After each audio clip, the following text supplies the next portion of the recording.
If you've been impatiently waiting for 2 years for a new Apple Watch Ultra to launch, I have great news. Apple's finally preparing to release the Apple Watch Ultra 3, and this time the upgrades might actually live up to the anticipation. If you've been holding on to your original Apple Watch Ultra, or you skipped the Ultra 2 entirely, you're probably wondering what's taking Apple so long, and more importantly, is this new Ultra worth the upgrades? Well, the answer's shaping up to be a big yes. While 2024 came and went with nothing more than a new black titanium color option for the Ultra 2, Apple appears to have been quietly working on a truly meaningful leap forwards. According to Jeff Pu from GF Securities and Bloomberg's Mark Gurman, the Ultra 3 is on track to debut this September, likely alongside the iPhone 17, and based on the latest leaks and insider reports, it's bringing features that could redefine what we can expect from a smartwatch.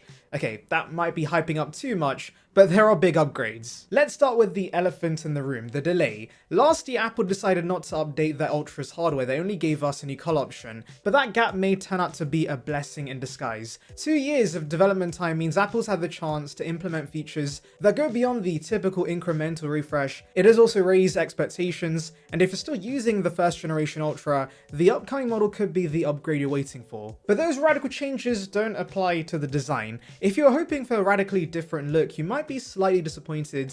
Apple typically sticks to the same design for 3 generations, and it's no different here, guys. The Ultra 3 will continue with the same titanium rugged casing, flat sapphire display, and oversized orange action button, but there's one small change that could make a big difference: the rear panel. Borrowing from the Apple Watch Series 10, the Ultra 3 is expected to adopt a redesigned metal back that enables faster charging and improved antenna performance. That may sound minor, but will make a big difference when it comes to regular usage. It means a watch that can power up in half the time and holds a stronger cellular signal in remote areas. That improved charging alone is worth noting. Currently, the Ultra 2 takes about 60 minutes to reach 80% battery. With the new Series 10 style charging coil metal back, the Ultra 3 could do the same in just 30 minutes. That's a major win for anyone who uses the Ultra in rugged, unpredictable environments like Mr. Bear Grylls. If you're out there in the wilds, quick top-ups with a power bank can make a big difference. You know what else would make a big difference? Clicking that subscribe button. It's free and will bring you the latest about Apple right to the subscription box, so please consider it.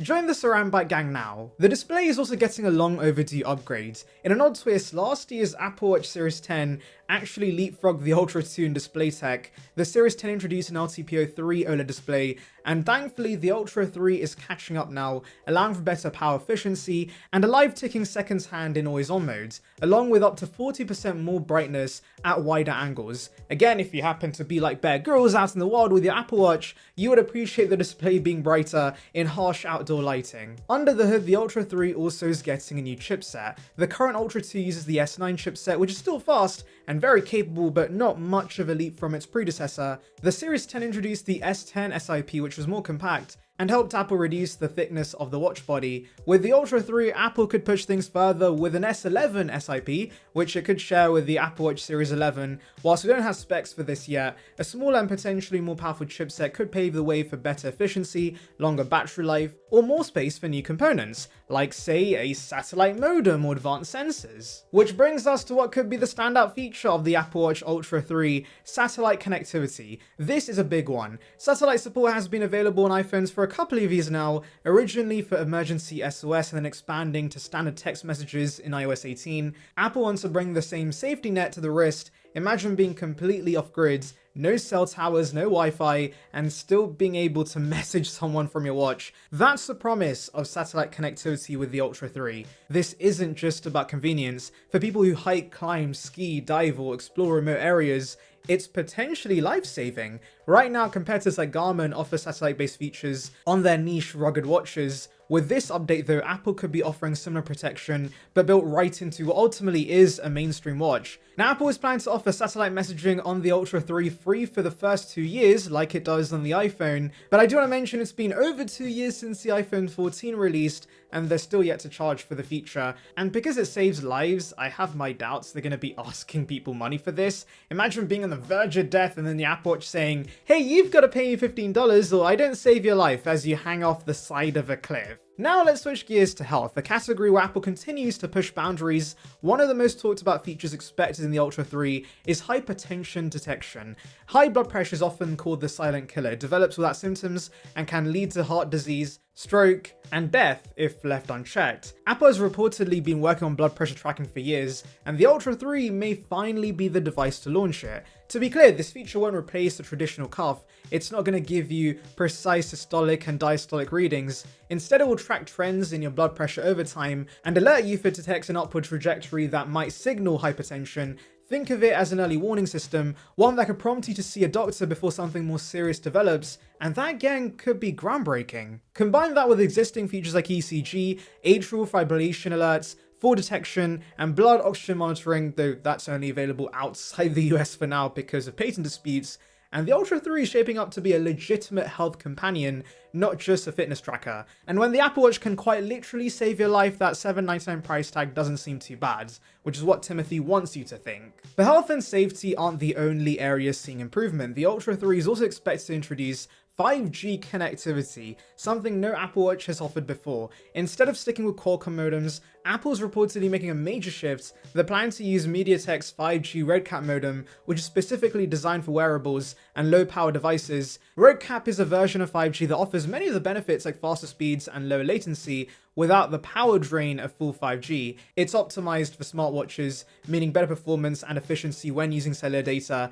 especially useful when you're away from your phone or in a remote environment. Together, the addition of satellite and 5G support shows Apple's clear direction. It wants the Ultra to be more independent, more resilient, and more useful in the most extreme environments. Whether you're climbing a mountain or skiing, the Ultra 3 is being built to stand on its own. But I bet you there's gonna be people wearing this on their trip to the local McDonald's. We talked about everything coming to the Ultra 3, but what's not changing? Well, as I mentioned before, don't expect a radically different aesthetic. The design is sticking with what works, likely for one more generation. Battery life will also probably remain around the 36-hour mark in regular usage, though minor improvements are possible because of the new chipset modem. And while some of you might be hoping for non-invasive glucose monitoring, that still likely years away. So who is this watch really for? Well, if you own the first generation Ultra, this is your moment to upgrade. The Ultra 3 brings real tangible upgrades that go far beyond what the Ultra 2 offered, especially when it comes to safety and health. Satellite messaging, hypertension detection, a faster charging metal rear casing, 5G connectivity, and a brighter, better display all make this a worthy upgrade. And even for those using the Ultra 2, this is honestly a pretty solid upgrade, though I do understand if you dropped $799 only last year on the titanium black option, you probably don't want to shell out another $799 so soon. And for people who don't have an Apple Watch yet or rock an older non-Ultra model, this is the year to upgrade, I would say. Apple has been quiet on the Ultra front, but it seems they've been using their time wisely with meaningful upgrades, smarter tech, and an even stronger focus on safety and independence. The Ultra 3 is a very well-rounded upgrade on the whole, so yes, if you do find the feature sets compelling, this will be a great upgrade. And the best part, we won't have to wait much longer. September is just around the corner, and all signs point towards Apple unveiling the Ultra 3 at their annual September event. And while I know there's tariffs and that could potentially increase the price, I hope Apple can keep this at $799, considering the design isn't drastically changing. So, are you planning to upgrade? Is satellite messaging enough to tempt you, or are you holding out for even more? Let me know in the comments below, and if you found this video helpful, don't forget to like and subscribe. Thanks for watching, stay safe, stay curious, and I'll catch you guys in the next one.